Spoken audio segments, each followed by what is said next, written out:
Hello guys, welcome back to my channel. So our next video is from Sky News. Yes, Sky News Australia, and it says most likely outcome. Dr. Jordan Peterson predicting Trump re-election.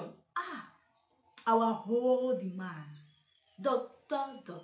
Jordan Peterson, him himself, if he could predict Trump re-election, then who are you not to also predict your votes for Donald Trump?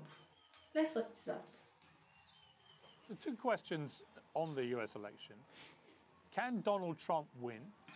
And would it be a good thing for America and the world if he does win? Well, I think he can win, assuming that he'll be put on the ballot, as far as I've been able to tell. And God only knows how reliable the polls are, and generally not very, because the questions are usually biased unconscionably. He's certainly popular enough to win. I don't see another candidate emerging on the Republican side at the moment who poses a threat. There are some interesting people running, that's for sure. It looks to me like DeSantis is a pretty competent character, and Vivek Ramaswamy is, at minimum, very interesting and bright and quite the disruptive force. On the Democrat side, Dean Phillips, who almost no one knows about, and who the Democrats are doing, what would you say, everything they can to keep it that way. He's an interesting alternative to Biden. I don't think Kennedy has a chance, although there are some things about him I like. I think Trump could win. Will that be good? It depends on what he does if he wins. It depends on the manner in which the victory takes place. It depends on whether or not the people on the more conservative side of the spectrum are able to extend a welcoming hand to those who are more on the progressive side. And it certainly depends on whether those on the progressive side are willing to dispense with some of the ideological stupidity that possesses them, that is generating an endless sequence of unnecessary culture war. The left in particular has become 100% preoccupied with the most. Wow, guys, I noticed something. I don't watch Piers Morgan's interview with different people, but this one just really got me. I've not really even gone half of this video, but the way Piers Morgan just sat down, listening, looking like I've never seen him stay quiet and let the guy speak like that. Wow, that's really a respect for Jordan Peterson. But let's just continue watching this video and see if truly he really have his respect for Jordan Peterson. Let's continue. This is something that possesses the universities as well. There's nothing more toxic than a victimized narrative. And that certainly possesses the radical left in particular to the nth degree. And there's nothing in that but disaster. So, it's part and parcel of what we've been discussing. There's going to be very rapid change, not least on the electoral front in the upcoming year. And how that goes will depend on how people conduct themselves, and ever more so. So we can pray that we're terrified enough of the potential negative consequences and enticed enough by the potential positive consequences to walk ever more carefully. We'll see. If you have big toys, you better be a big boy. And we don't have big toys, we have giant toys. And they will stomp us into the ground unless we're wise enough to guide them properly. The fascinating thing about Trump, for example, is I always say to people, I've known him a long time and know him very well. He's got the thinnest skin of any person in public life. He reacts to absolutely everything and goes to DEFCON 1 in a heartbeat. But he also has the thickest skin. He can soak up stuff that would crush any other political figure in history in seconds. This is a guy facing nearly 100 criminal charges, and yet all that's done is actually make him more popular. I mean, we are into completely uncharted territory with Trump as a political figure, aren't we? Well, I don't think the Democrats could have done a better job of keeping the name of Trump alive if they would have planned to do that.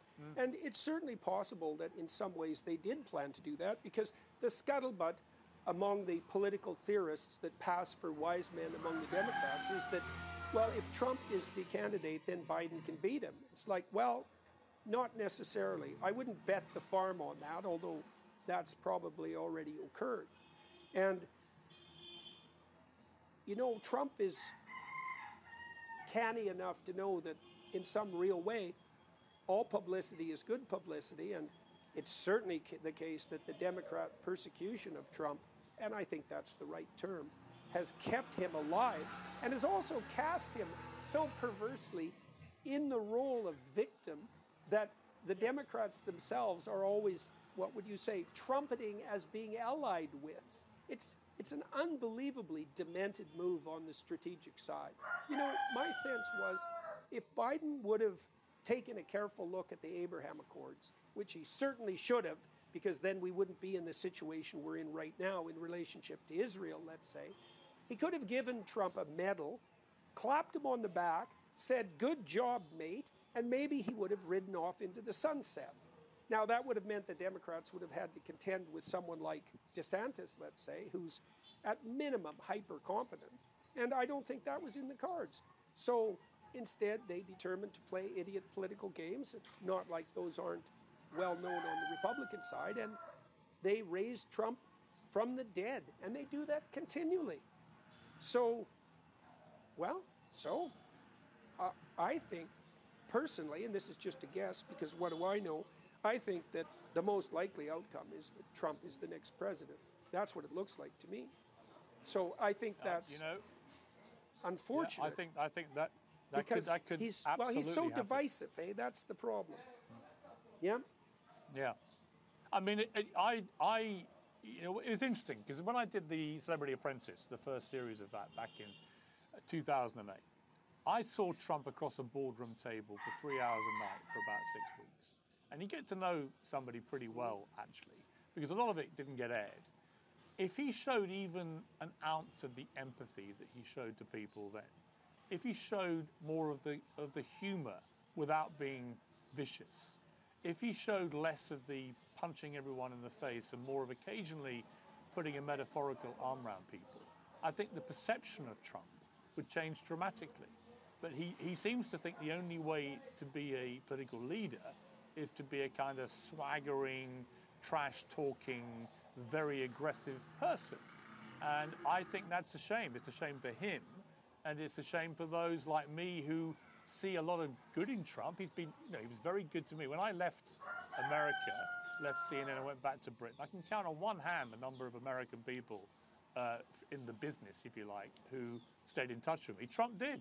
He rang me quite regularly to check how I was doing. Could he help? You know, he didn't need to do that. So he has got these qualities.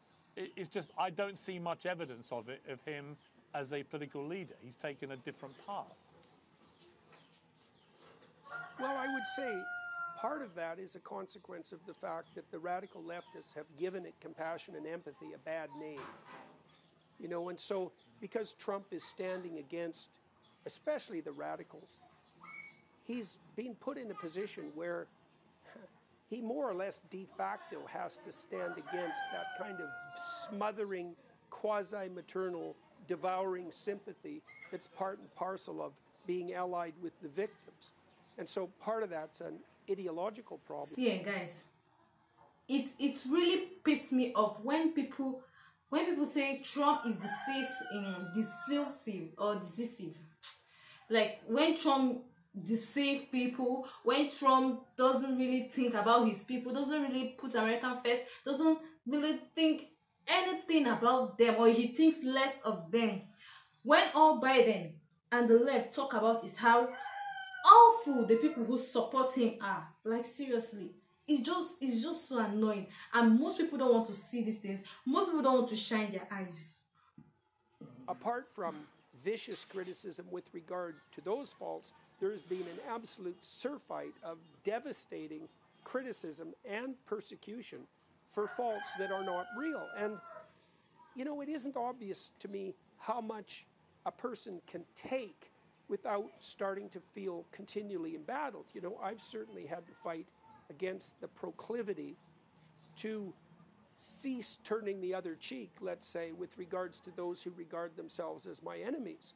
Because if you're gone after enough, you tend to think that the best defense is a good offense, let's say. And it's very difficult to plot your way forward against those kinds of odds. Now, Trump did go into the White House as an outsider, both on the Republican and the Democrat front, and he has faced no shortage of impediments. And it's a hell of a lot to ask of someone to take all that with good graces. And he's certainly done better than he might have in that regard. I mean, he's still in the race, for example. Now, you might say, well, if you want to be president, you better be the guy that has that kind of largeness of spirit. And fair enough. But you know, let him who is without sin cast the first stone, let's say. Right. He's an old guy, you know, and he's bombastic. And he's under a lot of pressure. And so, and all the lies that have been generated to blacken his name have made him a worse man, at least in his public-facing image, than he might otherwise have been. And I can't help but see in that also a kind of nefarious, underhanded plan. If you can't defeat your opponent fair and square on the field of vision, let's say, or compassion, then you can do everything you can to back them into a corner and provoke them into doing something reprehensible so that you can blacken their name. And it's certainly the case that the Democrats have done absolutely everything they possibly could to do that, say, with regard to January 6th, while simultaneously taking no responsibility whatsoever for the widespread rioting that accompanied, for example, the Black Lives Matter movement. Wow, wow, wow, wow, wow, guys. Like, truth be told, Piers Morgan actually did not even interrupt Jordan Peterson. Like, this is such a huge respect. But guys, see, Donald Trump promised to make American energy independent, and he did it. Quote me wrong. If I'm wrong, you quote me wrong in the comment section. He promised to open up gold mines in Pennsylvania. I'm so sorry. I just wrote this down on my book because I clearly don't really do actually say things.